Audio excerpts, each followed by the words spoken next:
Veja no ICL Notícias, segunda edição. Fumaça branca. Primeiro Papa norte-americano, Leão XIV, sinaliza que vai seguir legado de Francisco. O mal não prevalecerá. Somos todos. Estamos todos nas mãos de Deus. Amigos, mas nem tanto. Donald Trump cumprimenta novo Papa, que já fez críticas às suas políticas. Lula e o Leão. Presidente brasileiro diz que deseja continuidade do trabalho de Francisco e que o mundo não precisa de guerras, ódio e intolerância.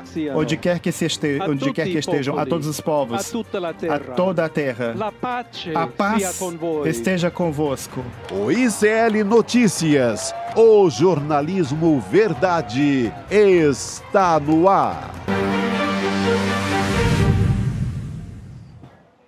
Olá, boa tarde. Hoje é quinta-feira, dia 8 de maio de 2025 e o ICL Notícias, segunda edição, começa agora. Seja bem-vindo e bem-vinda à nossa programação, que é transmitida pelos canais de Eduardo Moreira, do ICL Notícias, pela Pop TV do Rio Grande do Sul, pelo canal A Voz Trabalhadora e também pela web rádio, que fica lá em Quixadá, no interior do Ceará, que se chama Web Rádio São João. E é isso, gente. Habemus Papam. O novo Papa da Igreja Católica foi escolhido e o sucessor de Francisco se chama Papa Leão XIV. A fumaça branca subiu hoje anunciando que o cardeal estadunidense Robert Francis Prevost tinha sido escolhido. No programa de hoje, nós vamos conversar muito, sobre a escolha do novo pontífice com os nossos convidados. Eu estou falando dos teólogos Felipe Zangari e também Faustino Teixeira. Meninos, boa tarde a vocês. Habemus Papa. Boa tarde, Roberto. Boa tarde, Chico. Habemus Papa, né? Não se fala em outra coisa. A gente estava preparado aqui para discutir as manobras da Câmara dos Deputados ontem, a tentativa de anistia para Alexandre Ramagem e tudo mais, mas de repente só se fala no Papa Leão XIV e todo mundo quer saber. É uma continuidade do trabalho pastoral de abertura da Igreja Católica para os pobres que começou com o Francisco ou não? Chico Sá, o que você acha? Boa noite a todos, Roberta, Juliano, nosso público aí, nossa comunidade, seja católica, seja de que religião for, ou também que não tenha religião, todo o respeito, né? Mas essa fumaça papal encobriu o mundo e inclusive nosso ICL2, né? Esfumaçou o mundo. Não se fala de outra coisa. Olha, os sinais são muito bons, viu, Juliano? Pega fiz assim uma vasta leitura hoje à tarde, por exemplo, do que ele fez da atuação dele como missionário no Peru. É ali, um homem colado na base, no povo, na poeira, estava ali com muitos atos de caridade, muito ligado à pobreza. Não há sinal daquele Papa afastado do povo, pensando numa igreja mais à moda antiga, numa igreja só do campo espiritual. Eu boto fé no rapaz. É isso. E no programa de hoje também vamos receber Carolina Brígido, direto de Brasília, para falar da resposta que o STF deve dar à resolução da Câmara que livra os golpistas. A Carol vai trazer os detalhes para a gente daqui a pouquinho. Mas vamos falar mais sobre a fumaça branca, que finalmente saiu da chaminé do Vaticano na tarde de hoje, a 1h08 do horário de Brasília. O episódio marca a escolha do Papa número 267 da história da Igreja Católica. Seu nome, Robert Francis Prevost. A partir de hoje, Papa Leão XIV. Vamos conhecer um pouquinho mais o novo Papa. Bota na tela pra gente, por favor. Vamos lá. É o primeiro Papa estadunidense da história, certo? Nascido em Chicago, ele tem 69 anos, era próximo de Francisco, aliás, foi indicado por Francisco e construiu grande parte da sua trajetória religiosa no Peru, como adiantou aqui o Chico Sá. Ele é reformista, alinhado à agenda de abertura de Francisco, principalmente em seu compromisso com os pobres e os imigrantes. Abertamente crítico das políticas de Donald Trump.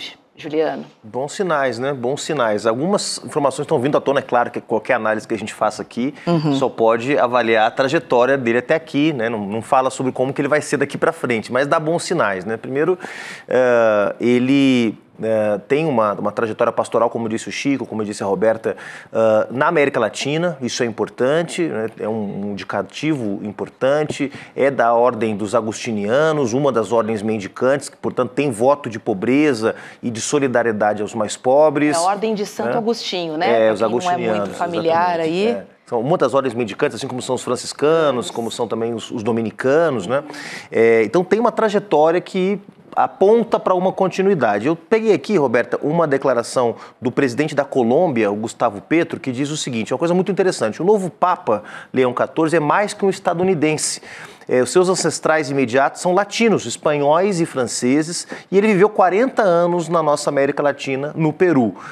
Oxalá ele seja um grande líder dos povos migrantes no mundo e oxalá aliente, né? Ou seja, ele receba, acolha, né, os nossos irmãos imigrantes latino-americanos hoje humilhados nos Estados Unidos.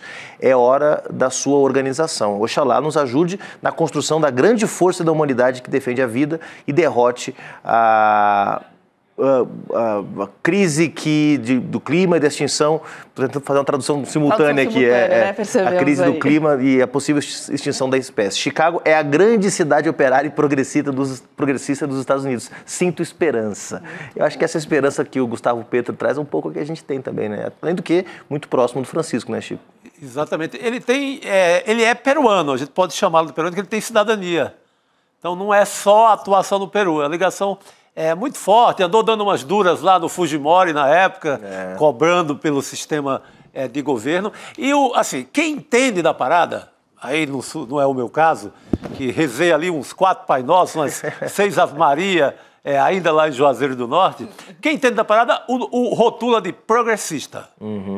Não é moderado, não é... Então seria o rótulo mais apropriado, é um progressista. Como quem tem feito, assim, ao meu ver, uma grande cobertura, com muita gente que saca, muito igrejeiro mesmo, o jornal El País, o espanhol. Inclusive os correspondentes no Peru. Então, quem conhece mais não fica com meias palavras. Diz, é um progressista, herdeiro natural do Francisco, muito ligado a ele. Então, eu espero, meus votos são que isso realmente seja verdade, seja posta em prática no seu papado. Porque o mundo não precisa de mais um papa medieval. Que venha lá, o cara que zele assim, de maneira extremada pelo princípio religioso, por um Cristo metafísico, longe da terra, longe da gente, né, longe dos mais pobres. Com o mundo pegando fogo, com um apocalipse a caminho. Não é? Tudo que a gente precisa é de um Papa que é crítico ao Trump, um Papa numa linha progressista. Sim.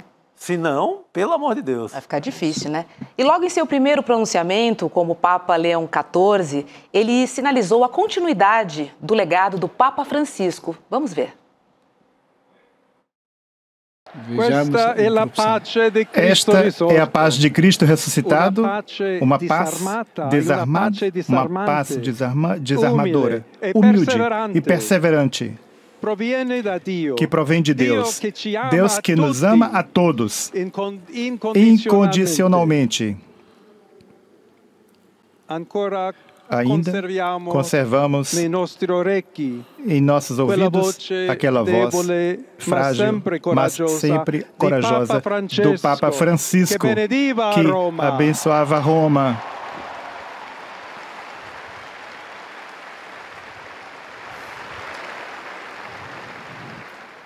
O Papa que abençoava Roma, dá sua bênção ao mundo inteiro, naquela manhã do dia de Páscoa.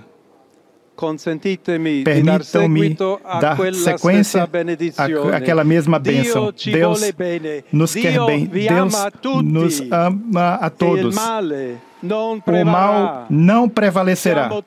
Somos todos, estamos todos nas mãos de Deus. E para a gente aprofundar mais essa discussão, a gente conversa agora com o teólogo Felipe Zangari, que também é jornalista e mestre em ciências da religião. Oi, Felipe, seja muito bem-vindo ao Habemos Papa. Boa tarde para você.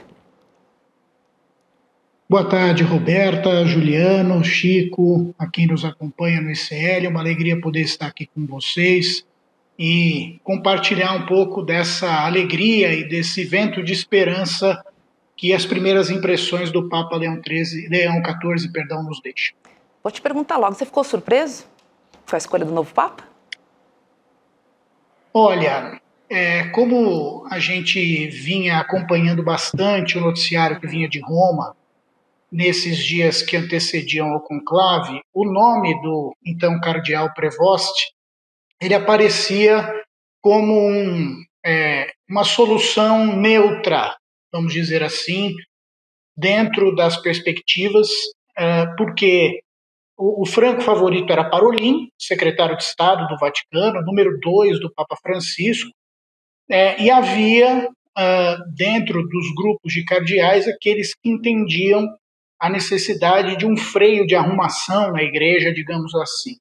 E o que nós percebemos de Prevost é justamente, vamos dizer assim, uma síntese criativa entre essas duas grandes tendências, se a gente puder dizer assim. É um homem extremamente alinhado ao Papa Francisco, um dos homens de confiança na cúria de Francisco, era prefeito do dicastério para os bispos, portanto, era responsável por organizar o xadrez do comando das dioceses pelo mundo afora, um cargo de extrema importância, mas um homem que tem um pé muito fincado na ortodoxia da tradição litúrgica da igreja, né?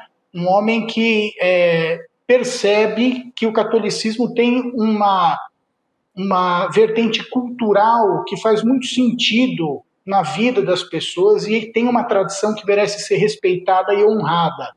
Então, nesse sentido, ele agrada tanto a conservadores quanto a pessoas cardeais que têm um viés mais social, mais engajado, como aconteceu durante todo o pontificado do Papa Francisco.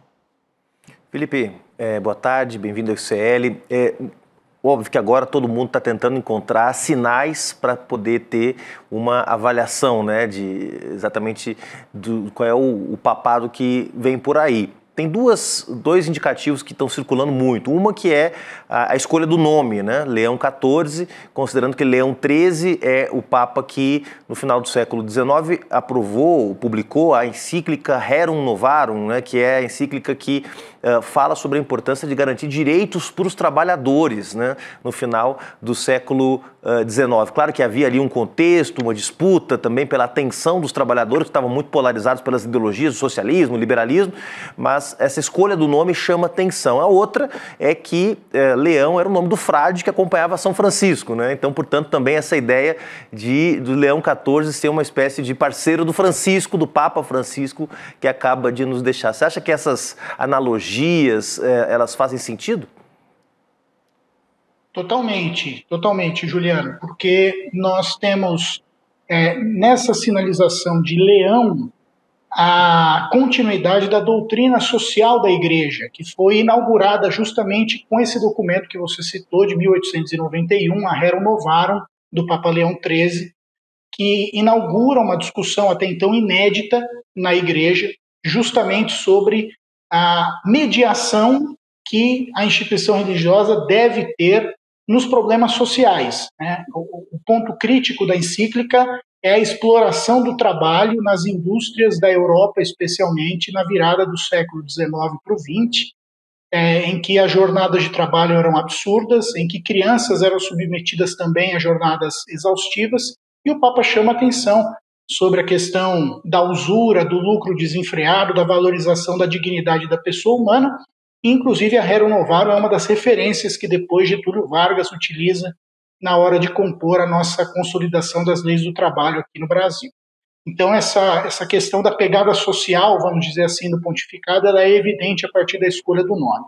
E também, teologicamente falando, o Papa Leão XIII promoveu dentro da Igreja uma retomada dos estudos e da valorização da doutrina teológica de Santo Agostinho, justamente o fundador da ordem religiosa da qual o Papa Leão XIV faz parte.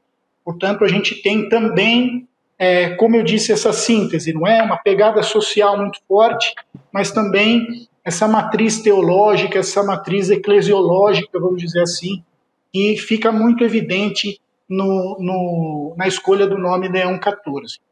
E se você me permite, depois a gente pode até abordar a curiosidade de como ele se apresenta aos fiéis lá na bancada da praça, mas a gente fala sobre isso daqui a pouco. Deixa eu continuar a prosa aí com você. Tá bom? Vamos lá, Chico, depois a gente tem essas imagens, inclusive, viu, Felipe? Aí a gente conversa mais sobre o que aconteceu ali, que agora a gente vai ter a oportunidade de ver. Boa, Felipe, obrigado pela tua presença aqui. Eu tenho uma pergunta, talvez você possa nos ajudar. A Igreja Católica tem perdido muito terreno na América Latina, né? Muito terreno, não, tem perdido quase todo o terreno, né? Os pentecostais ou neopentecostais têm ocupado a região inteira, inclusive com muita força política, muita aliança política com grupos mais extremados e etc. O fato do novo Papa ter uma atuação forte, missionária ali, pé no chão no Peru, isso pode ajudar a tentar pelo menos equilibrar esse jogo nessa peleja com os evangélicos? Chico, é um prazer enorme falar contigo e a sua pergunta ela é essencial para a gente entender esse contexto. Tá? Tanto o Papa Francisco como o Papa Leão XIV bebem no seu ministério episcopal dessa realidade latino-americana. Fazer um passo atrás, o Papa Francisco, ainda quando cardeal de Buenos Aires, foi o redator do texto da Conferência de Aparecida, uma conferência importante realizada no ano de 2007 em Aparecida, Conferência do CELAM, o Conselho Episcopal Latino-Americano, que colocou para a Igreja da América Latina naquele momento a preocupação dos discípulos missionários, ou seja, uma igreja em saída, uma igreja que se colocasse à disposição e fosse ao encontro das pessoas nas suas diferentes realidades. E o Papa Francisco pegou isso debaixo do braço e levou para o Vaticano e colocou isso como uma marca do seu pontificado, essa história da igreja em saída, do protagonismo da missão. E o discurso do Papa Leão XIV vai nessa linha. Estamos de braços abertos e vamos caminhar juntos com todos. Quase que dizendo aquele jargão dos nossos movimentos sociais aqui, ninguém solta a mão de ninguém. Vamos de mãos dadas, com Deus e entre nós. Foi essa expressão que o Papa usou na sua saudação. Então, sim, essa pegada missionária, esse cuidado, essa atenção com os mais pobres, isso fará parte, sem dúvida nenhuma, da sua atenção. E a gente precisa entender, né, Chico e amigos que estão conosco, as ondas eclesiais no catolicismo, elas demoram um bocado para serem sentidas mais nas pontas, né? Muitos vaticanistas apontam que o Papa Francisco foi aquele que deu o passo definitivo na implementação do Concílio Vaticano II, que foi aquela grande reunião da Igreja que concluiu-se em 1965. Portanto, estamos falando de 60 anos depois, praticamente. Então, eu acredito que existe essa onda e, sim, ela vai chegar e precisa chegar às pontas até para que o catolicismo volte a ter uma relevância, especialmente nas camadas mais populares. Pois é, o catolicismo que cresceu muito na Ásia e na África também, né? Agora, Felipe, o então cardeal, o Robert Francis, ele chegou a criticar abertamente o presidente do seu país, o Donald Trump. Mas, apesar disso, o presidente estadunidense foi um dos primeiros a cumprimentar o Papa Leão XIV. Vamos ver o post do Donald Trump. Bota na tela, por favor. Ele diz o seguinte, olha, parabéns ao cardeal Robert Francis Prevost, que acaba de ser nomeado Papa. É uma grande honra saber que ele é o primeiro Papa americano. Que emoção e que grande honra para o nosso país. Aguardo ansiosamente o encontro com o Papa Leão XIV. Será um momento muito significativo. Agora, Felipe, o mundo aguarda esse encontro, né, do Papa Leão XIV com Donald Trump. Com certeza, Juliana. Roberta, perdão. Com certeza, Roberta. E a gente fica também na expectativa, porque o Papa Leão XIV, na sua saudação, não menciona a sua naturalidade norte-americana, não fala de Chicago, não fala das raízes que tem com o país, mas fez questão de, em espanhol, saudar os peruanos, lá da sua diocese do interior do Peru, da qual era bispo emérito, porque em 2013 foi chamado pelo Papa para ir morar em Roma para cuidar dos bispos do mundo inteiro. Então, também simbolicamente, a gente percebe, e se a gente olhar a capa do Twitter do então cardeal Prevost, ele se define em espanhol, católico, obispo, cristiano, né? Então, católico, cristão e bispo. Não se refere a nada de si em inglês na sua própria descrição, né? Então é um sinal importante, né? Eu acho que a latinidade tomou muito conta do Papa e, sem dúvida nenhuma, será o início da concertação, vamos dizer assim, de um incidente diplomático terrível, que foi aquela desastrosa publicação da foto montada do Donald Trump como pontífice, que pegou mal no mundo inteiro e entre os cardeais igualmente. Pois é. E olha, em fevereiro, o então cardeal, o Robert Francis, ele criticou também o vice-presidente dos Estados Unidos, J.D. Vance, que é católico. Ele compartilhou um artigo que defende que Jesus Cristo não pede para que as pessoas classifiquem o amor pelos outros. A gente tem um post aqui, estou mostrando o post aqui para vocês, para dizer que essa crítica veio depois de Vance dizer que existe um conceito cristão de que o amor, preste atenção, deve ser direcionado primeiro à família, depois à comunidade e só então é que se deve priorizar o resto do mundo. Nossa, eu fico me perguntando sobre fraternidade, compaixão, enfim, lições tão importantes, né, que Cristo nos deixou, mas assim, me preocupo com a minha família, com os meus e o mundo não me interessa muito não, né? Ficou muito claro aqui. Né? E o contrário da regra dos agostinianos. É quase anti-evangélica. É quase anti-evangélica essa fala, né, do vice-presidente americano. Porque quando a gente olha o Evangelho de São Mateus, no capítulo 25, onde Jesus coloca um critério importante para a salvação, ele vai dizer, o Senhor vai chamar aqueles que foram fiéis, e como é que se mostra a fidelidade? Eu tive fome, me destes de comer, eu tive sede, me destes de beber. Isso não vale só para quem está dentro da sua casa, isso vale para todo mundo que chegar perto da gente, né? Então, de fato, a crítica que o Papa faz, o então cardeal fez ao J.D. Vance, teologicamente está totalmente acertada, foi um deslize tenebroso, que está na esteira, não é, daquilo que o governo Trump adotou como política migratória, né? O foco da crítica do então cardeal vem nessa linha, né? Aquela política de deportação em massa que o Trump implementou nos Estados Unidos, fazendo acordo, inclusive, com o presidente de El Salvador para mandar milhares de pessoas lá sem qualquer critério humanitário. Então, é na esteira dessa crise migratória que veio a fala do Vance e também a crítica do então cardeal, gente. E Felipe, eu acabei te atropelando aqui, mas tem uma questão que também você pode comentar melhor para a gente, que é a origem da ordem agostiniana, né, do Papa, né? Porque é exatamente o contrário de tudo que o J.D. Vance defende, porque além de ser uma ordem mendicante, portanto, com voto de pobreza, que valoriza o cuidado, a caridade, eu estava lendo um pouco, também não conhecia, mas lendo agora um pouco à tarde, me preparando para o nosso CL aqui. Estudou direitinho. Estudei bastante. Que é uma regra, né, que os agostinianos seguem a regra de Santo Agostinho, inspirada na vida das primeiras comunidades cristãs, a vida em comunidade comunidade, a união, a busca de Deus, a diversidade de membros, porque tem frades, tem monjas, tem fraternidades seculares, tem leigas, tem presbíteros, tem irmãos leigos, ou seja, ela é super diversa, né, essa ordem agostiniana, e tem uma presença, ou seja, tem uma ideia missionária, né, de levar uma missão de caridade, de cuidar, tudo contrário do que o Trump e o J.D. Vance defendem.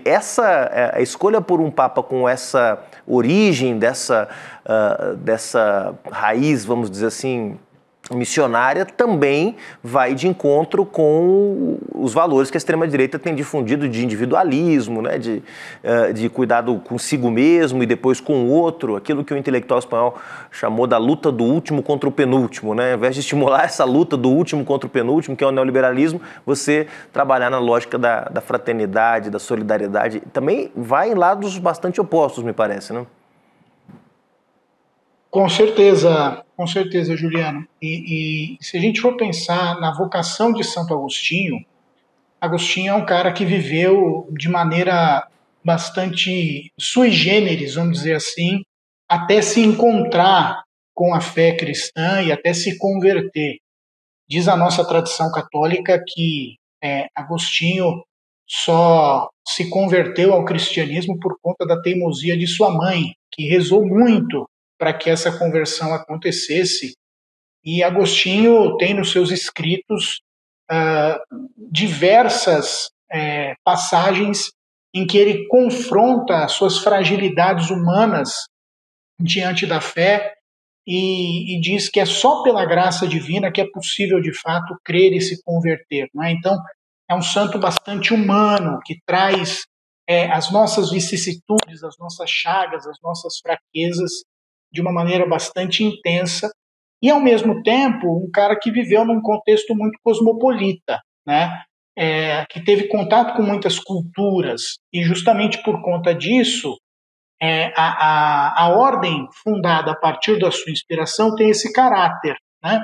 De expandir-se, de ir além fronteiras, de fazer missão. É uma ordem de origem europeia, né?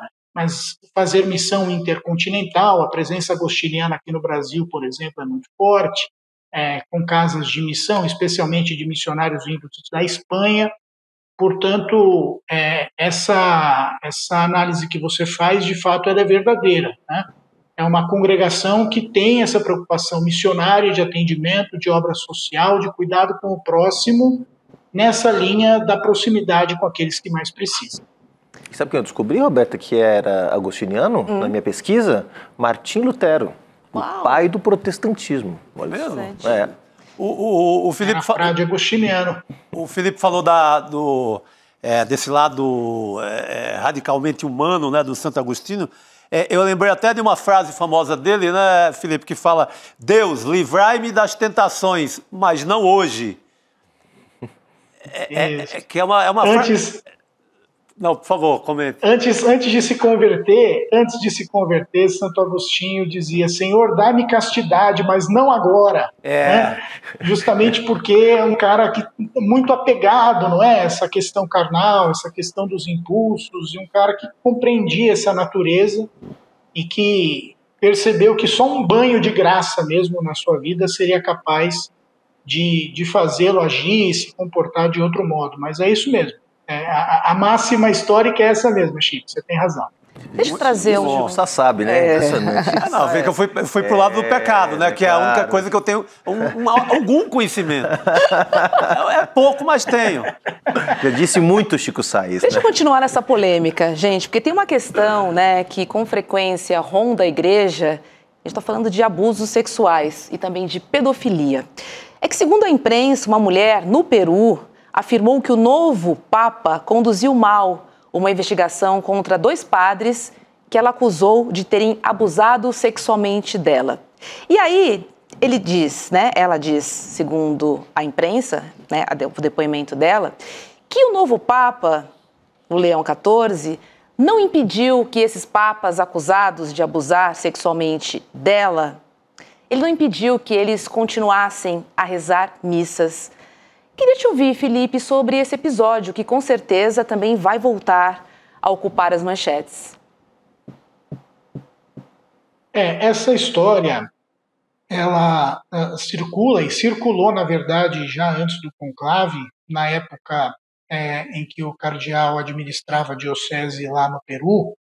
A gente precisa entender que houve, com o Papa Francisco, houve uma mudança no protocolo padrão da Igreja para tratar de questões envolvendo abusos. Tá? Até então, as investigações que estavam em andamento, isso até a virada de chave do Papa Francisco, as investigações começavam na diocese, iam até um determinado estágio, e depois havia uma recomendação de levar esses casos a Roma ou não. O que ocorreu com esses 2 sacerdotes que foram acusados aí desse abuso foi aquilo que a Igreja recomendava à época. Então, vamos dizer assim que o então bispo Prevost seguiu o protocolo. O que fez? Afastou os padres do ministério nas paróquias, enviou-os para um período de isolamento em comunidades monásticas, ou seja, tirou-os do convívio social, vamos dizer assim, e aguardou o desenrolar das investigações. Foi o estrito cumprimento daquilo que a Santa Sé orientava a fazer. Com o Papa Francisco, essa situação mudou, houve muito mais rigor e mais agilidade por conta disso, e inclusive a recomendação da Santa Sé para que as autoridades civis dos países fossem envolvidas na apuração desses casos. Portanto, há que se fazer essa ressalva, não é? À época dos acontecimentos, o então bispo seguiu aquilo que a Igreja orientava como protocolo. Ao meu ver, pelo menos, falar em acobertamento, omissão ou vista grossa seria até certo ponto leviano. Perfeito. Então ele seguiu o que tinha determinado naquele momento, né? Na verdade é sobre isso que a gente está falando aqui, né, Felipe? Agora sim, vou pedir para a nossa produção colocar imagens para a gente ver o que aconteceu depois da nomeação do Papa e principalmente o comportamento de Leão XIV com os outros cardeais. Felipe, a gente está vendo as imagens aí, logo depois do Papa ter sido escolhido. Queria que você contasse um pouquinho para a gente todo esse cerimonial, por favor, pós-nomeação. Essas imagens são inéditas, Roberta. É a primeira vez que a gente tem um pós-conclave com imagens tão diretas do Papa eleito saindo e da Capela Sistina, indo para a Capela Paulina, que é a capela anexa. Ele vai se colocar em oração aí diante do Santíssimo Sacramento, acompanhado pelo Dom Diogo Ravelli, que é o mestre de cerimônias.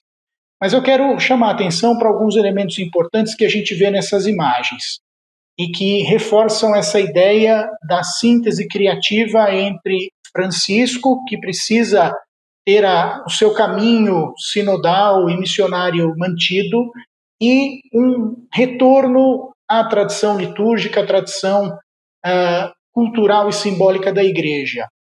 O Papa eleito volta a usar a moseta, que é essa peça lilás de seda que vai por cima da túnica branca que ele usa, por cima da batina. É o sinal missionário do Papa, né? Usa a estola dourada de bênçãos já desde o começo. O Papa Francisco apareceu só de branco na sacada, ele já saiu todo vestido. Utiliza a cruz de ouro, utiliza o anel dourado, que são insígnias papais da tradição religiosa do catolicismo, porém mantém uma marca de Francisco que rompeu com a tradição, que é usar sapatos pretos. O Papa eleito abriu mão de utilizar os sapatos vermelhos, que também são uma insígnia papal e que foram usados por Bento XVI pela última vez. Ele seguiu os passos do antecessor e continua com os sapatos pretos, justamente para recordar aquilo que ele mesmo disse no discurso, não é? E que é uma frase de Santo Agostinho.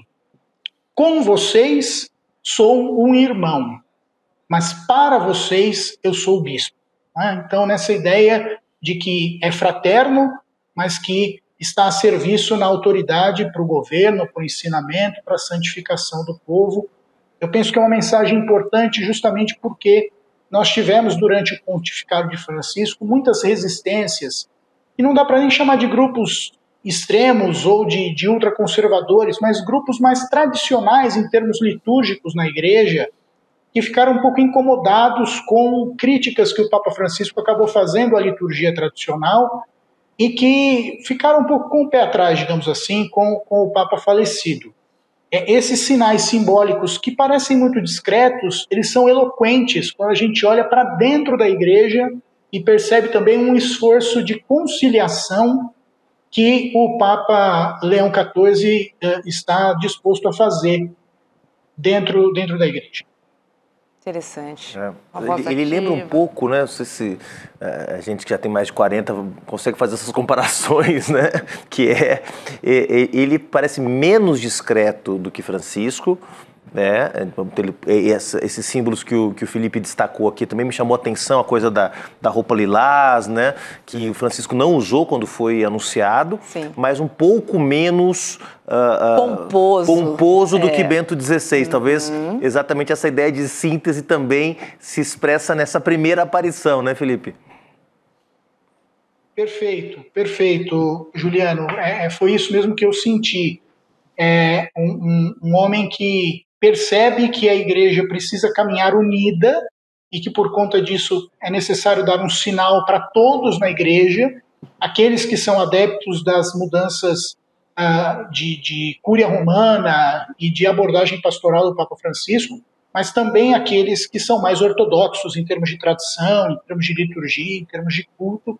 Então ele sinaliza isso muito bem, mantendo um protocolo que para os cristãos mais tradicionais é essencial, não é? Então aparece vestido com todas as insígnias, dá a bênção em latim após o seu discurso, mas tem uma fala ao mesmo tempo muito eloquente do ponto de vista social, do ponto de vista da defesa da paz e de uma menção mais do que honrosa ao seu antecessor, com uma palavra de extrema gratidão ao legado do Papa Francisco. Então, eu penso que é uma síntese bastante interessante da gente analisar. Muito bom. Felipe Zangari, eu também reparei que ele segurou o livro que ele estava lendo, porque geralmente tem um auxiliar, né, que segura o livro, outro segura o microfone, e ele não, ele pegou e fez a sua leitura. Há sinais ali, né? Agora vamos aguardar para entender de verdade o perfil, né, do novo Papa, que é o Leão XIV. Felipe Zangari, obrigada por participar aqui do N2 conosco e tenha uma boa noite. Obrigado, Roberta. Chico, sou seu fã, te leio desde moleque. Querido, obrigado. Precisava tietar aqui, senão não ia ficar em paz. Juliana e Roberta, acho que vocês me entendem, né? Tá tudo bem. Claro, a gente também tieta, Felipe. E o último detalhe, amanhã, 5h30 da manhã, pelo horário de Brasília, a missa inaugural do pontificado do Papa Leão XIV na Capela Sistina, com a presença dos cardeais. A informação já foi confirmada pela Santa Sé. Ali teremos a primeira homilia do Santo Padre, e aí teremos também mais sinais de por onde ele deve trilhar o seu pontificado. Muito obrigado pela oportunidade, gente. Fiquei muito feliz de poder compartilhar esse tempo com vocês. Obrigada, boa noite. Boa noite, querido. Obrigado. Juliano, você estudou direitinho, a gente percebeu. Né? Perfeito. Participação. Latim, Dominus vobiscum. E darei lugar a Rodrigo Viana.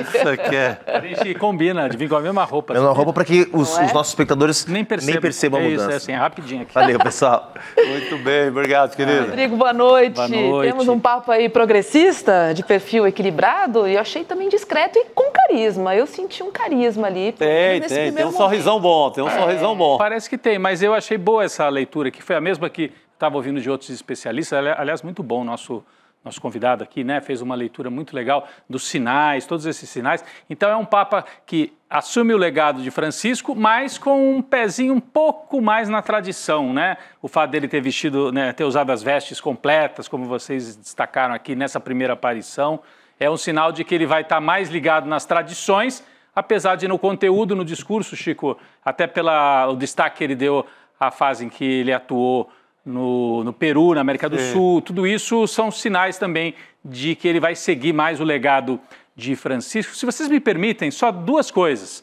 sobre a escolha do nome, Leão. Né? Leão, Frei Leão, isso eu dizia mais cedo no ICL Urgente, foi um importante seguidor de São Francisco de Assis no século XIII, né? Então esse é um dado importante, quer dizer, sai Francisco, entra Leão, né? Então eles jogavam juntos no século XIII na tradição franciscana, né? Apesar de nenhum dos dois, nem o Papa argentino, nem o Papa Prevost, o Papa Leão XIV, serem franciscanos na ordem franciscana, mas talvez seguidores da mesma linha. Então, a escolha do nome Leão. E um outro dado que veio aqui, eu estava lendo o The Guardian, um artigo publicado no jornal britânico The Guardian, que fala sobre o último Papa chamado Leão, Leão XIII. Sim. O Leão XIII foi um Papa reformador, e sabe qual foi o principal legado que ele deixa? A encíclica Rerum Novarum, que defendia os direitos dos trabalhadores a um salário digno, condições de trabalho seguras, direito de pertencerem a sindicatos e se organizarem como trabalhadores sindicalizados. Então, isso lá no final do século XIX. Então, Leão, quando ele escolhe o nome Leão, de certa maneira, continuidade com Francisco e uma herança reformadora que no século XIX, com Leão XIII, significava defender os direitos dos trabalhadores. O Felipe trouxe a preocupação do Leão XIII com as longas jornadas de trabalho, inclusive para o trabalho infantil. Sim, sim. O que, atualizando, seria, por exemplo, a jornada 6x1 e outras coisas para trazer a discussão para o contemporâneo. Agora, outra coisa que chama muita atenção, eu acho completamente extraordinário, um religioso, no caso, ainda cardeal, ou quando era bispo também, não tinha medo da política.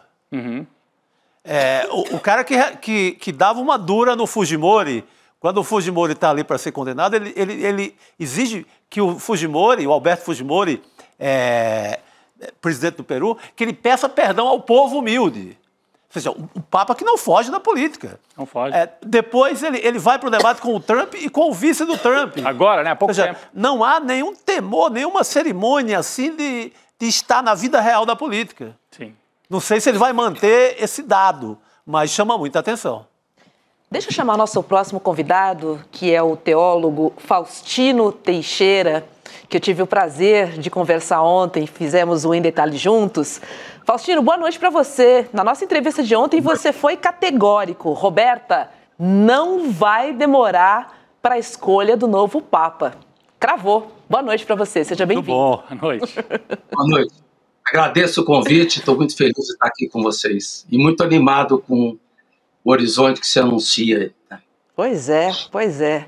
E você também ontem comentou que o favorito também não levaria, né? Então, assim, o Em Detalhes de ontem... O favorito era o italiano. Era o Parolin. O Parolin. Então, Em Detalhes de ontem... Em Detalhes antecipou muita coisa, hein? Antecipou muita coisa. Obrigada, viu? Ô Faustino, na verdade, olha, deixa eu trazer, porque diretamente de Moscou, o presidente Lula, ele se pronunciou, né, sobre a escolha do novo Papa. Vamos conferir o que disse Lula? E eu já passo para você, Faustino. Ele disse o seguinte, olha, quero cumprimentar o cardeal norte-americano Robert Prevost, escolhido hoje para comandar o destino da Igreja Católica com o nome de Leão XIV. Desejo que ele dê continuidade ao legado do Papa Francisco, que teve como principais virtudes a busca incessante pela paz e pela justiça social, a defesa do meio ambiente, o diálogo com todos os povos e todas as religiões, e o respeito à diversidade e também dos seres humanos. Interessante, né?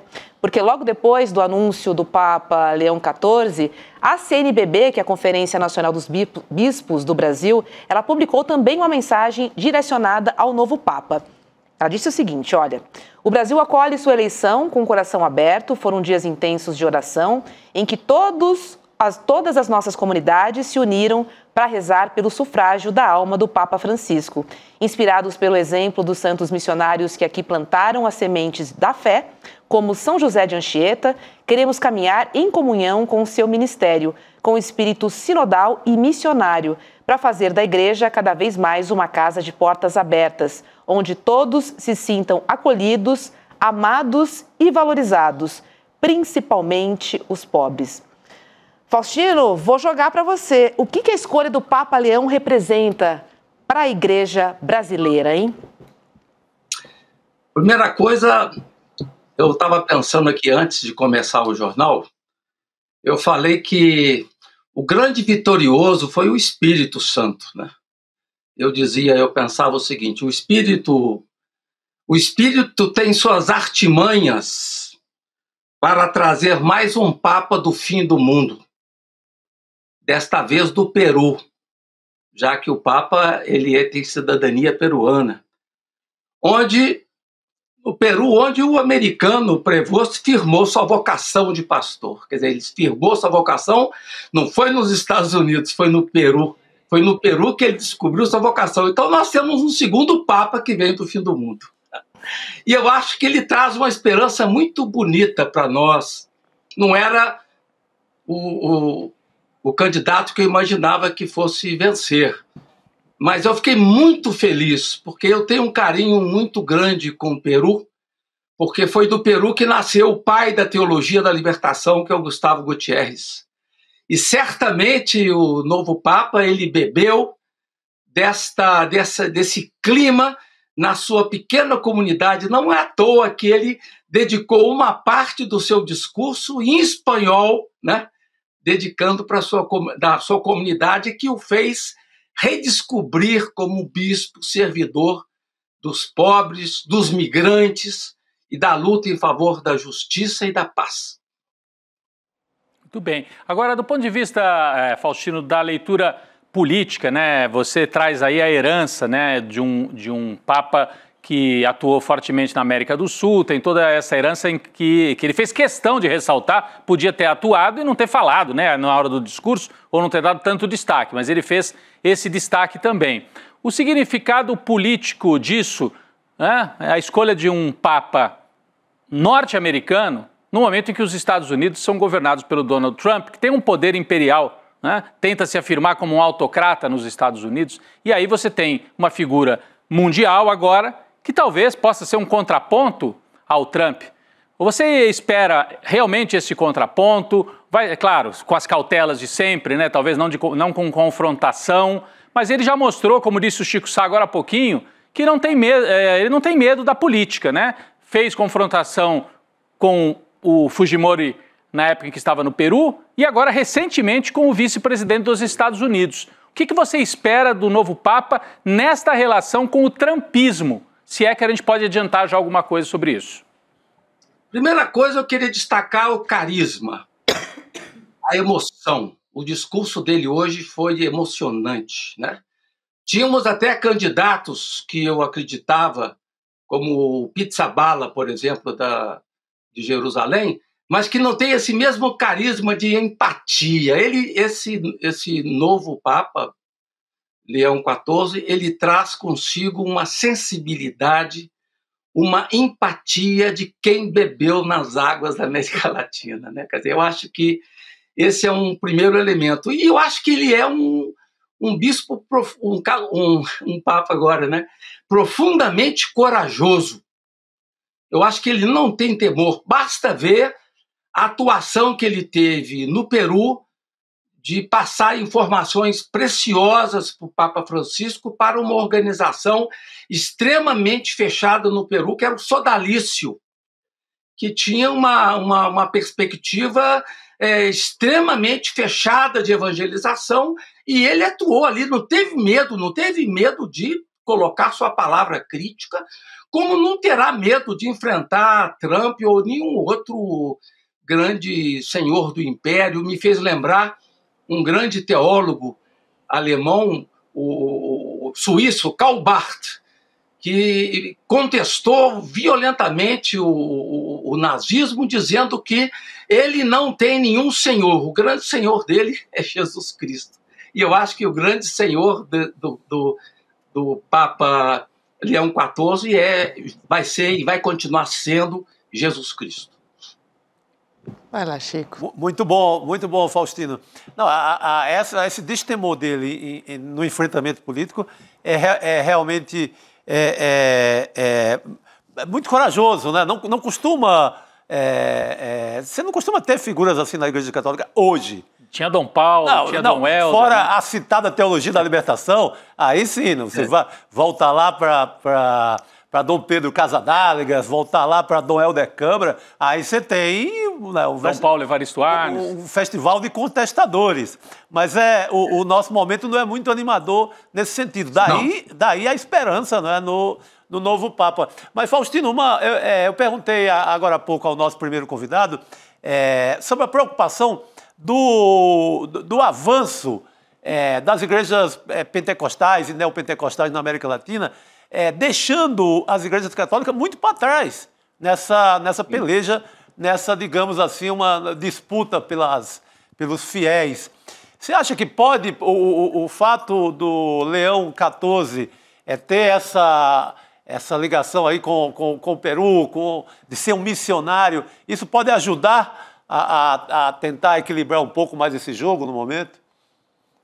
Primeiramente, se ele for de fato um seguidor de Francisco, ele não vai ser um papa proselitista. Eu acho que a questão não é esvaziar os evangélicos ou pentecostais. O desafio é dialogar com os evangélicos e pentecostais, né? Eu acho que os evangélicos e pentecostais também fazem um serviço muito bonito em função da dignidade dos pobres, né?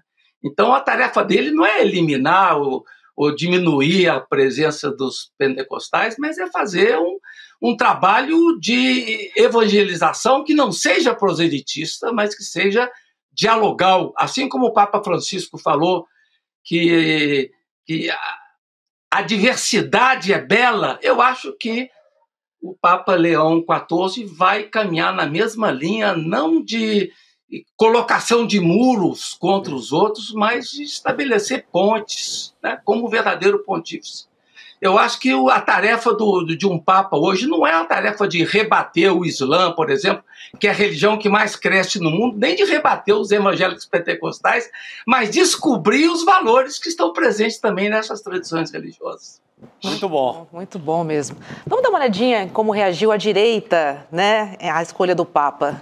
O ex-presidente Jair Bolsonaro, no caso da extrema-direita, fez uma publicação discreta, desejando boas-vindas. Olha, disse o seguinte: boas-vindas ao Papa Leão XIV, com profunda fé, respeito e esperança, dou boas-vindas ao novo Santo Padre, sucessor de São Pedro e vigário de Cristo na Terra. Que sua missão seja marcada pela defesa inabalável da vida, da família, da liberdade religiosa e dos valores cristãos que sustentam nossa civilização. O Brasil, nação de maioria cristã e devota, se une em oração e acolhimento. Que este novo tempo na Igreja seja fonte de unidade, renovação e fé. Agora... Não, claro que o Faustino pode ajudar a gente a analisar, mas eu chamaria a atenção para a segunda frase ali do Bolsonaro, o segundo parágrafo da mensagem do Jair Bolsonaro. Com profunda fé, respeito e esperança? Que sua missão seja marcada pela defesa inabalável da vida, da família, da liberdade religiosa e dos valores cristãos que sustentam nossa civilização. Eu vejo aí esses chamados valores da extrema-direita, né? Não falou em justiça social, não se falou... A palavra justiça não aparece na mensagem do Bolsonaro. Defesa da família. Aliás, essa história de defesa da família, claro, o cristianismo não é contra a família, muito não estou dizendo isso, mas o Vance, né, o vice lá do Trump... bate na mesma história. É a mesma coisa. Falou, não, em primeiro lugar a família, depois a gente pensa nos outros. E daí, agora Papa enfrentou e falou, escuta, como assim? Não é por aí. Então o Bolsonaro segue nessa linha. Não fala em justiça, você não ouve a palavra justiça social, em humanidade, em referência aos mais pobres. A CNBB fala, naquela nota da CNBB. Mas o Bolsonaro, não. É a linha, eu não sei se ele é católico mais, o que ele é, o Bolsonaro. Ele veste camisa do Vasco, do Flamengo, do Palmeiras. Ele também, uma hora, se batiza lá como pentecostal, depois diz que é católico, eu não sei. Mas o que você achou da frase? Não sei se o Chico quer completar. Não, eu só queria ressaltar a semelhança com o pensamento do vice do Trump. Do Trump, sim. A mesma história, não, tem que ser a família e deixa o resto passar fome na calçada. E os valores ocidentais, os valores da nossa civilização, acima de tudo. Então, tem uma coisa de guerra cultural implícita. É claro que ele não usou essas palavras nesse momento. Mas dá para fazer essa leitura. Dá para ler. Né? É que ele foi assessorado, alguém escreveu isso daí para ele, né? Assim, mas queria ouvir o Faustino também. Diga, Faustino. O Bolsonaro pode entender de muita coisa, mas muito pouco de religião, né? Ele utiliza a religião, mas ele não compreende a religião, ele está longe da experiência religiosa. Mas eu queria chamar a atenção para o elemento que o Chico Sá levantou, que é da questão do compromisso do Leão XIV. A palavra leão expressa para nós a palavra coragem. Eu acho que ele quer trazer no pontificado que a coragem permaneça acesa na Igreja Católica, que talvez tenha sido, com o Papa Francisco, uma das únicas instituições do mundo que conseguiu manter acesa uma palavra crítica, precisa, contra a guerra, em favor da paz, que ligava todos os dias para Gaza. E eu acho que essa tarefa de desdobramento de um compromisso em favor da paz está no começo do pontificado de Leão XIV. O que ele disse no discurso dele hoje? Eu queria chamar a atenção disso. Qual que é a primeira palavra que ele colocou?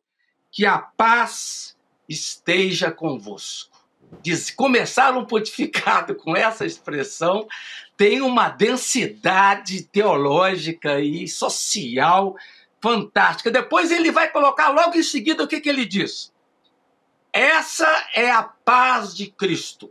Uma paz desarmada, desarmadora, humilde e perseverante. Olha o leão aí. Esse é o leão, né? Quer dizer, que vai lutar pela paz. Mas adiante ele vai falar o quê? Ainda conservamos em nossos ouvidos a voz de Francisco. Sim. Então ele mantém a continuidade de Francisco e vai colocar claramente, nós vamos dar sequência, ele usa esse termo, né? Vamos dar sequência ao Francisco, e logo em seguida ele vai falar que nós vamos seguir adiante. Então ele deu, em poucas palavras, o tom de seu pontificado, e talvez a palavra mais forte seja a palavra coragem, que para nós brasileiros é muito presente por causa do Grande Sertão Veredas e Guimarães Rosa. É verdade. A vida pede a coragem, né? Exatamente. É isso que ela pede da gente. Agora, Faustino, o presidente argentino, Javier Milei, ele brincou um pouco com a escolha do nome do novo Papa. É que Milei se associou à imagem de um leão em toda a sua campanha. E ele disse que a definição do novo Papa é um veredito claro. A gente está vendo o post aí, ele diz o seguinte, olha, as forças do céu deram seu veredito claramente. E o que a gente percebe aqui, né? Todo mundo querendo aproveitar alguma coisinha, né? Assim, um fato relevante do dia para se lançar, pegar carona. Aí ele aproveitou para se elogiar, né? Para ressaltar a figura dele, não do Papa. Mas é doente o Milei. Isso é... Bem doentinho. Ele pega um fato relevante do dia e aproveita, né? Assim, é claro, é uma estratégia muito clara também aqui. A gente viu outro dia o Trump vestido de Papa, né? Com a figura de Papa, e agora o Milei acha que o nome Leão é como se fosse um sinal para ele. O cara é autocentrado ou pouca coisa? Pouca coisa, né? Pouca coisa. Assim, o torcedor do Sport Recife pode dizer que é o Leão. Por causa do time, do rubro-negro do Recife. Ou então os Rastafares, né? O Rastafari, também exatamente. Tem como símbolo o leão. Muita gente pode tirar proveito dessa história, né, Faustino? Eu quero chamar a atenção ainda para algumas... Nós temos algumas palavras do Leão XIV que ele... Aliás, o que caracteriza o Leão XIV, segundo os grandes estudiosos, que agora começam a aparecer, né? Ele é muito discreto, ele não gosta muito de aparecer, né? Ele é discreto. Nesse sentido, tem uma certa diferença com relação ao Papa Francisco. Mas o que marca... E ele vem da tradição agustiniana, portanto, vai ser um Papa muito espiritual. Eu acho que a dimensão da espiritualidade vai estar muito presente. A gente viu isso no olhar dele, na emoção que ele passou para todos nós, né? Eu que estava ali na hora da luz branca aqui no ICL, eu fiquei muito emocionado, né? Diante da beleza de emoção que ele transmitiu. Tá certo. Então eu queria chamar a atenção para algumas palavras deles, que ele falou ao longo do seu trajeto de vida, né? Que ele tem, inclusive, uma formação teológica muito aperfeiçoada. Começou a formação em Chicago, da teologia, depois foi fazer o doutorado numa das maiores faculdades de Roma, que é o São Tomás de Aquino, tese em direito canônico. Então ele é poliglota, quer dizer, tem do domínio forte do espanhol, do inglês, é claro, e do italiano. Então tem uma série de valores. E da palavra que eu queria chamar a atenção aqui para vocês. No discurso dele, entre os pensamentos que ele coloca, eu vou citar aqui. Aqui é o seguinte: primeiro, precisamos de uma igreja missionária. Uma igreja que constrói pontes e diálogo. A palavra diálogo, que aliás é uma palavra fundamental do Francisco, ele retoma aqui. Depois, o mundo precisa de luz. Num tempo que a gente vive de tanta sombra, de tanto conflito, ele fala, o mundo precisa de luz, né?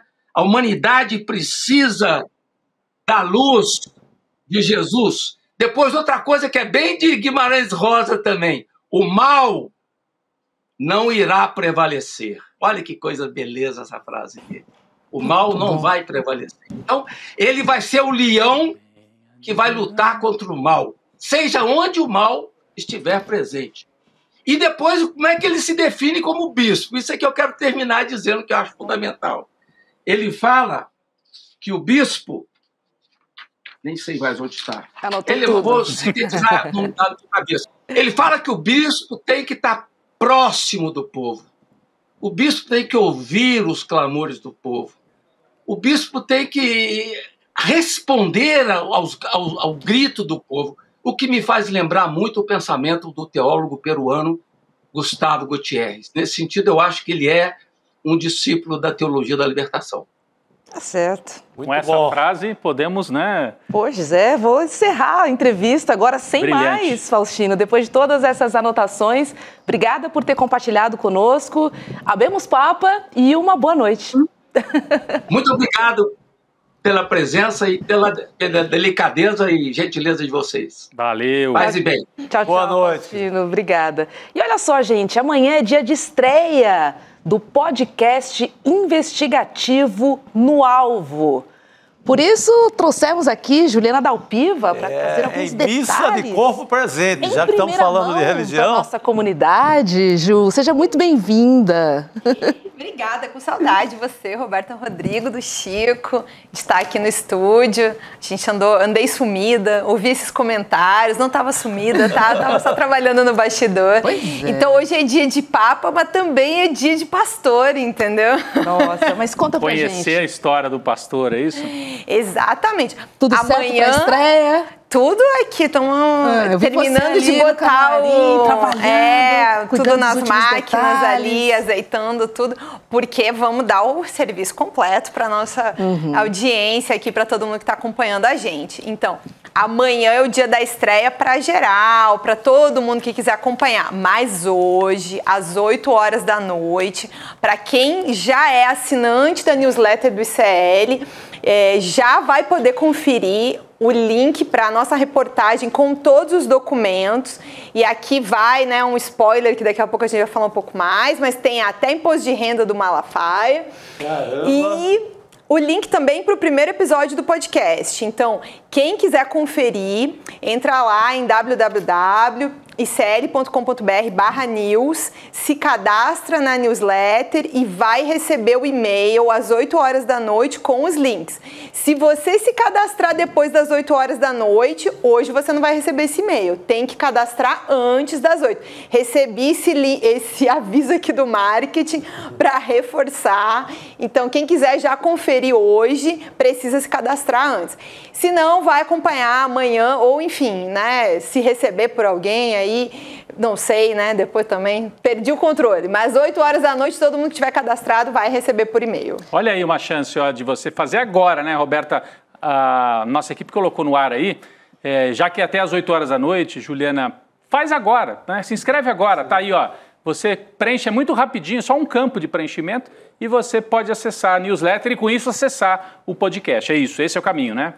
O podcast e também o link da reportagem, Rodrigo, que vem todos os documentos. E aí aqui agora, vocês aqui, eu estou aqui para responder o que vocês me perguntarem e o que o Giacomo autorizou também. Olha, falando em documentos, né? Soubemos que vocês tiveram acesso à declaração de imposto de renda de Silas Malafaia e questionaram, né, sobre essa renda aí milionária dele.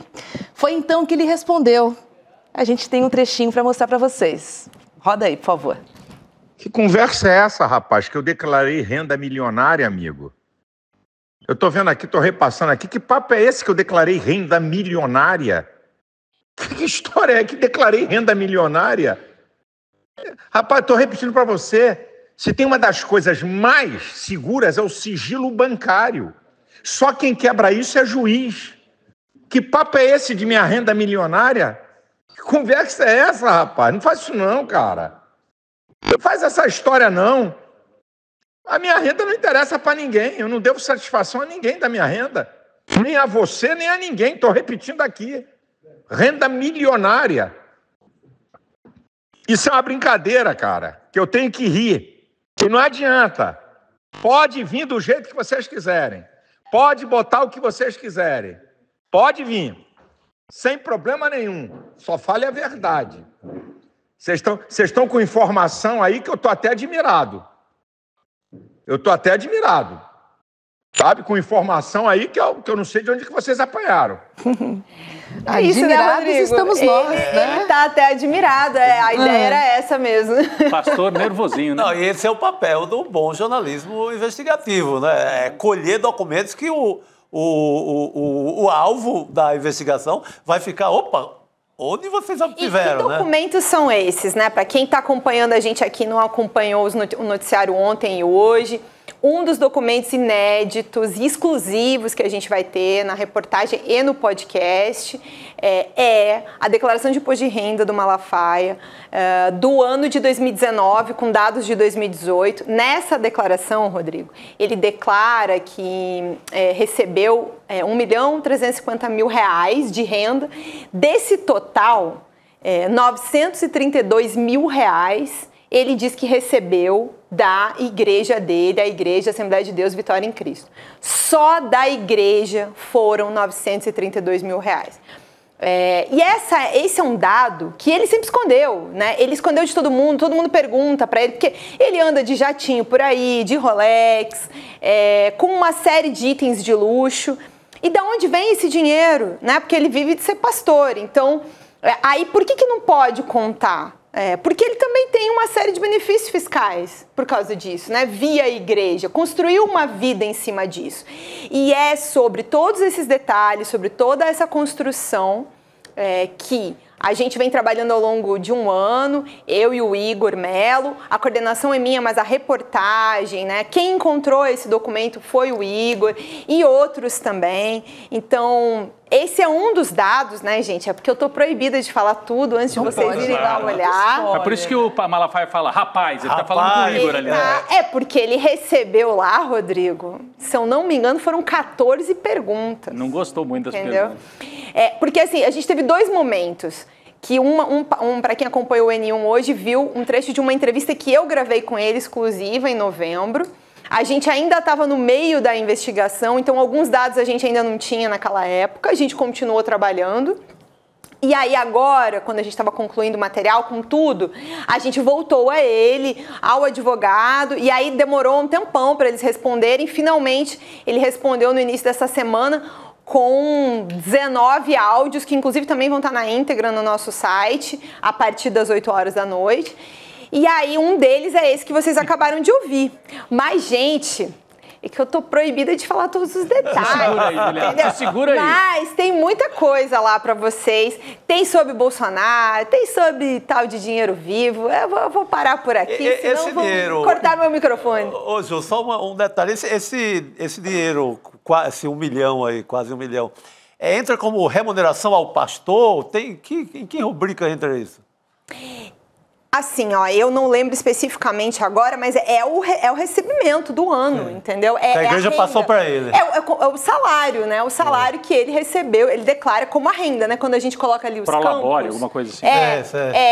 Esse detalhe da renda do ano, é o que a igreja pagou a ele.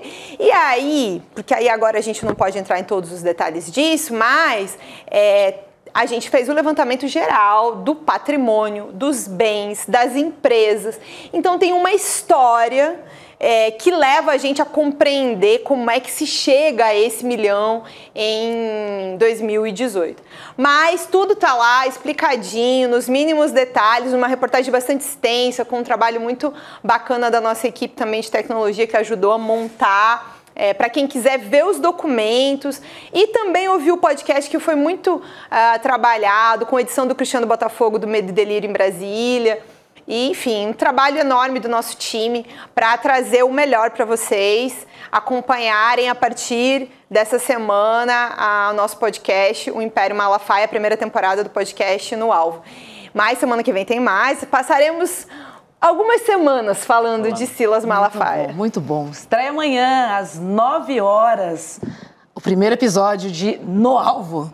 No Alvo. Estamos todos curiosos para as entrelinhas ali, né, desse poder, dessa de investigação, força, né? Enfim, não é brincadeira. Então, séria e minuciosa, que certamente deu muito trabalho, mas a gente vai adorar saber todos os detalhes, Ju. Obrigada, viu? Obrigado. Obrigada, Igor, também. Beijo para vocês. E boa estreia amanhã. Obrigadão, gente. Vamos chamar a Carolina Brígido, que está em Brasília, para conversar com a gente. Oi, Carol, boa noite. Seja bem-vinda.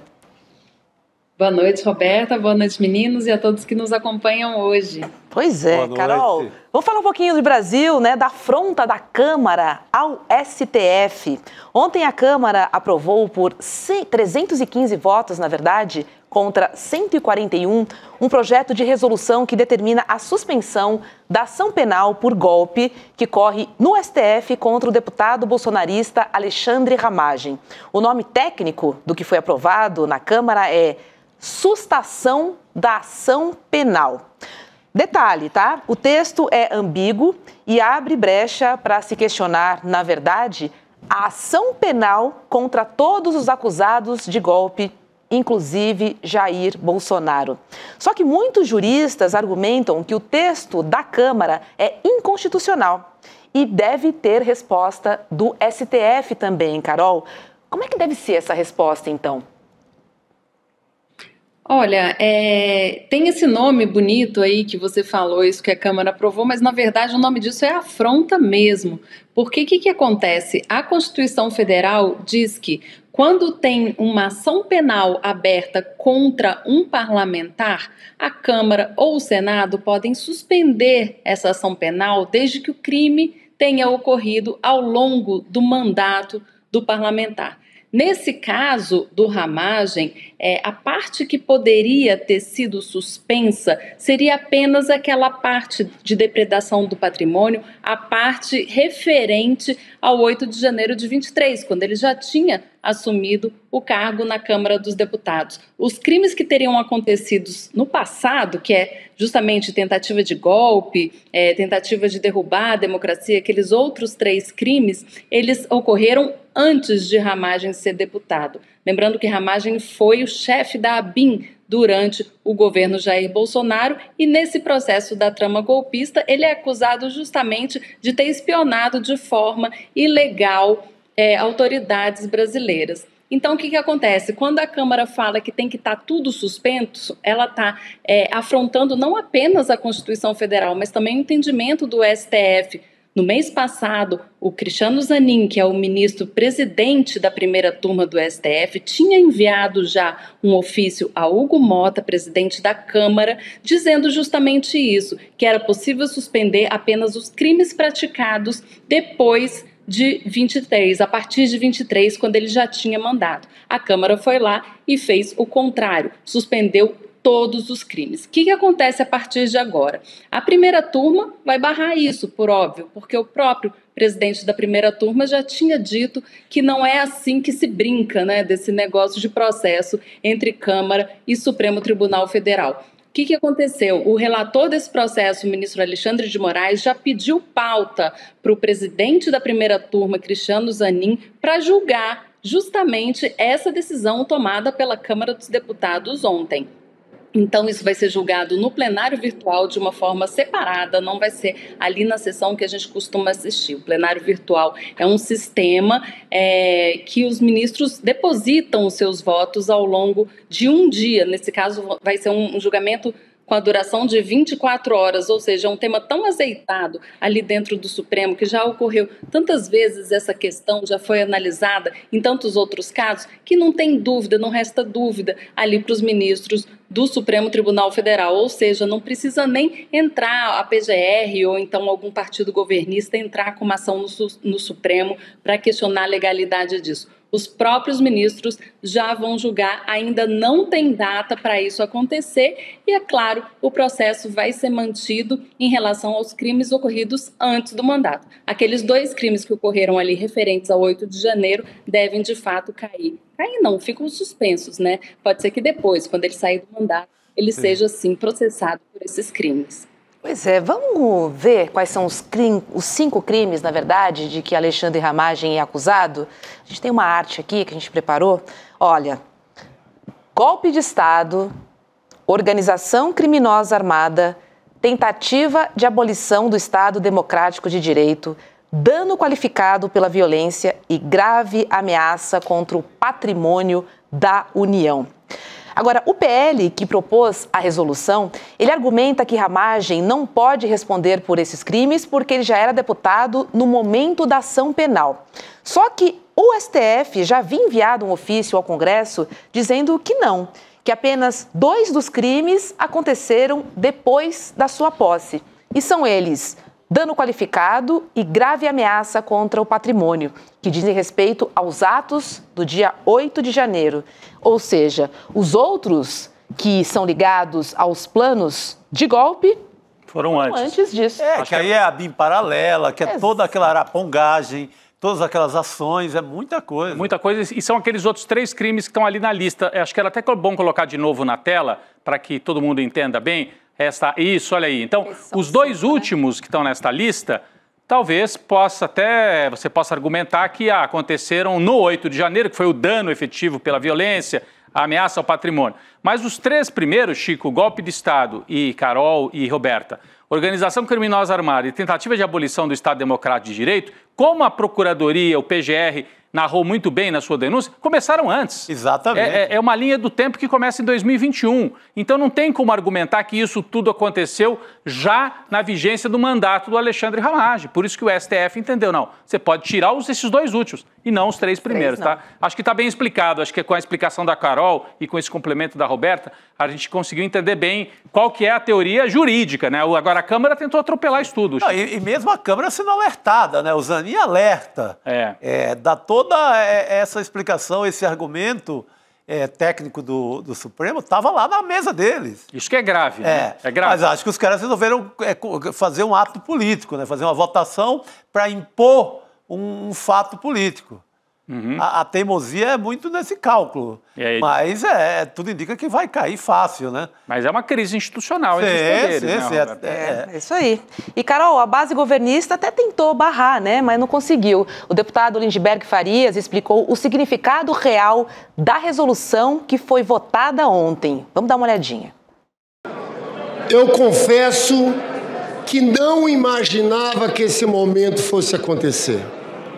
Porque ficava eu pensando, o PL, aquela turma do Bolsonaro, eles querem trancar o Bolsonaro. Mas eu esperava, Jandira, que fosse surgir uma proposta intermediária. Não! Quero dizer a todos os deputados e deputadas que talvez não estejam por dentro dos detalhes. O que vale não é o relatório do deputado Alfredo Gaspar. O que vale é o projeto de resolução. O que é que está escrito aqui?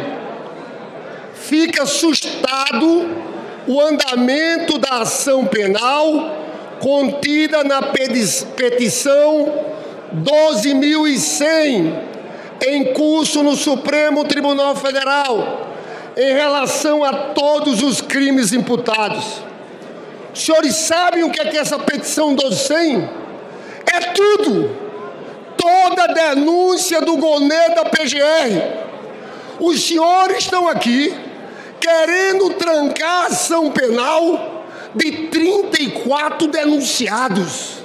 O julgamento, para começar, eu quero falar para cada deputado aqui, porque esse dia vai ficar na história. Quem votar nesse negócio, nesse projeto de resolução, está construindo, jogando no lixo sua história. Carol, ele falar que não esperava viver este momento, assim... Dá para esperar tudo no Congresso. Exatamente. O que não dá para esperar no Congresso? Tudo. A gente tem uns 10 momentos históricos por dia no Brasil, né? É assim, um atropela o outro. Quando a gente pensa que nunca viu, é só um pouco menos grave do que o próximo que a gente vai ver. E aí o que ele falou, que abre essa brecha para anular toda a petição, que é justamente a denúncia do Paulo Gonê ao Supremo Tribunal Federal, na verdade é um movimento político, como bem pontuou o Chico. Eles querem fazer isso, mas é sempre bom lembrar quem manda, né? Quem dá a última palavra é o Supremo Tribunal Federal. Pode até errar, mas tem esse privilégio de errar por último, de dar a última palavra. Então, eles podem fazer o que quiser ali na Câmara. Quem vai decidir qual a parte de qual ação penal vai continuar tramitando são os ministros do Supremo Tribunal Federal. E não de forma arbitrária, mas sim de acordo com o que rege a Constituição Federal. A Constituição é muito clara quando diz quais são os casos que estão passíveis de suspensão, digo. Os processos estão passíveis de suspensão desde que os fatos tenham ocorrido ao longo do mandato. Não é o caso de todos os outros casos, de todas as outras pessoas, porque ninguém mais é parlamentar, só o Ramagem. Então, assim, não tem como suspender a ação penal em relação a outras autoridades, outras ex-autoridades que estejam ali como réus também dentro desses processos sobre a trama golpista. Olha, e tanto que a deputada Jandira Fegali, do PCdoB do Rio de Janeiro, falou que a resolução não vai ter efeito nenhum. Vamos ver. Como vota o governo, deputada Jandira? Senhor presidente, essa é a noite de fato histórica. É verdade. Que envergonha o parlamento brasileiro. Falou verdade. Pelos gritos e pelos argumentos a gente pode perceber que quem botar digital a favor desse projeto de resolução está tentando suspender o julgamento daqueles que comandaram a invasão deste próprio parlamento, que invadiram o Supremo Tribunal Federal, que invadiram o Palácio do Planalto, violando abertamente a democracia brasileira. Obviamente que isso aqui não terá efeito jurídico nenhum. A ação penal vai continuar e todos vocês sabem disso, porque acima de todos nós está a Constituição brasileira. Mas não adianta falar que não vai ter efeito jurídico nenhum, né, Carol? Isso realmente não importa. Mas o efeito político está estabelecido. Jurídico, efeito jurídico, desculpas. É uma posição política, né? A Jandira, ela estudou um pouquinho mais ali a Constituição e sabia o que ela estava falando. Assim, juridicamente não tem efeito nenhum, mas é mais um elemento na relação, muitas vezes cheia de atrito que a gente vê entre legislativo e judiciário. E não falta motivo, né, para alimentar essa fogueira aí de crise institucional que acontece. Mas é bom lembrar que mesmo que tenha sido aprovado pela Câmara dos Deputados, existem elementos na própria legislação, existem elementos de controle entre um poder e os outros, para poder não levar adiante essas medidas inconstitucionais que são aprovadas pelo Legislativo. É isso. Muito bom. Carolina Brígido, obrigada, viu? E até breve aqui no N2. Um beijo e boa noite para você. Boa noite. Obrigada a vocês e até a próxima crise. Beijos. Logo ali. Vou dar uma notícia boa para a gente fechar o jornal, porque vem aí a segunda turma do curso de pós-graduação do ICL, feito em parceria com a FESP São Paulo. Quero lembrar que na primeira turma foram quase 4.000 alunos e alunas. Só que agora chegou a vez de começar e estudar nessa formação revolucionária da segunda turma. E é o seguinte, a gente preparou uma super aula magna para você tirar todas as suas dúvidas, conhecer os professores e também os detalhes. Com quem? Com o sociólogo Gessé Souza. E preste atenção no nome dessa aula, que curioso e interessante. Por que as elites odeiam o povo brasileiro? É tão importante essa pergunta porque ela nos leva a entender exatamente esse contexto que a gente vive hoje, né? Em todos os aspectos. Total, não, sociais, é assim, como econômicos. É uma pergunta que ela permeia toda a obra do Gessé Souza, então é o professor mais indicado para respondê-la, né? Para provocar e respondê-la. É isso. É a aula magna com o Gessé, 15 de maio, 8 horas da noite, e logo depois da aula magna acontece um papo também com o Eduardo Moreira, em que ele vai fazer esse convite, né? A aula magna é uma espécie de aperitivo de muita classe, né? Para que você tenha um incentivo a mais para se inscrever na segunda turma da pós-graduação e poder desfrutar desse curso que é feito em parceria, ICL e FESP de São Paulo. Roberta. Pois é, golaço, né? Golaço. Pós-graduação do ICL. Antes da gente encerrar, eu tenho uma foto que o Chico Pinheiro mandou pra gente. Olha só, gente, do Papa Leão XIV tomando uma cervejinha. Bota na tela aí. Olha a garimpagem do Chico Pinheiro. Adivinhe quem é o Papa Leão XIV aí nessa foto, gente. Que elegância, com a sua cervejinha na mão, né? Afinal de contas, a cerveja foi inventada nas abadias, foi inventada no mundo religioso. É verdade. Então não é nada, nem um pecado para um devoto de Santo Agostinho. É isso aí, essa foto foi tirada em BH, em Belo Horizonte, no encontro da comunidade agostiniana. A gente não tem a data, mas deu para perceber aí que já faz um tempinho. Faz um tempinho. Olhando assim, eu estava olhando assim o aspecto, né, assim, físico, o rosto do Papa. O Papa, para quem não identificou, é o último do lado direito de camisa de manga curta azul clara, né? Esse é o Papa Leão XIV tomando sua cervejinha no Brasil. Valeu, Chico Pinheiro, a garimpagem do Chico Pinheiro. Furo do Chico Pinheiro, que fundo do baú do Chico Pinheiro, trazendo o Papa tomando uma cerveja no Brasil. No lugar mais indicado, BH, né? BH, que é a terra dos bares, né? A terra dos santos botiquins. Da cachaçinha, do doce de leite, do pão de queijo, tanta coisa boa. É isso, meninos. Vamos muito nessa. Legal. Obrigada. Não, mas muito legal. Agradecer ao Chico Pinheiro por ter feito essa garimpagem rápida. O Chico, aliás, nós entrevistamos aqui o Faustino.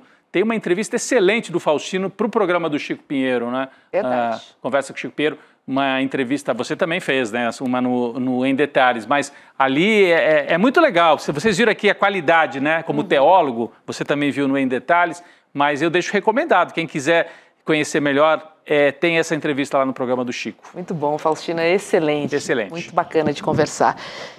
Vamos embora, vamos nessa. Opa, obrigada também. Vamos pro mundo. É isso. Beijo, comunidade. Obrigada pela sua companhia e até amanhã. Valeu, gente. Tchau, tchau. Eles não querem trabalhar porque recebem Bolsa Família, por isso são preguiçosos, por isso que o Brasil não vai para frente. Quem nunca ouviu esse tipo de discurso da boca das nossas elites? Ou até mesmo de um colega na mesa de bar ou daquele familiar bolsonarista. A ideologia das elites se propaga pela boca a boca das pessoas, como se fosse uma verdade absoluta. É sobre esse tema que farei a próxima aula magna da pós-graduação do ICL, Repensando o Brasil, Sociedade, Política e História. A aula Por que as elites odeiam o povo brasileiro será no dia 15 de maio, uma quinta-feira, às 20 horas. Uma aula de graça e aberta, onde vamos entender de onde vêm os discursos que dominam o debate público e como reverter esse jogo com história e consciência crítica. É uma chance única de saber mais sobre a pós que está revolucionando a educação no nosso país. Olha só, eu aqui no reino dos livros. Há mais de 150 anos, o poeta Castro Alves recomendava: bendito que semeia livros, livros a mancheia. O livro caindo na alma é germe que faz a palma, é chuva que faz o mar. O mar do conhecimento, o conhecimento que liberta. ICL, Instituto Conhecimento Liberta. E agora a gente tem uma lojinha de livros para você. Livros à mancheia, livros de alta qualidade que te ajudam a pensar. Venha buscar os nossos livros agora, abrindo a nossa lojinha de livros souicl.com.br. Vamos pegar os livros à mancheia.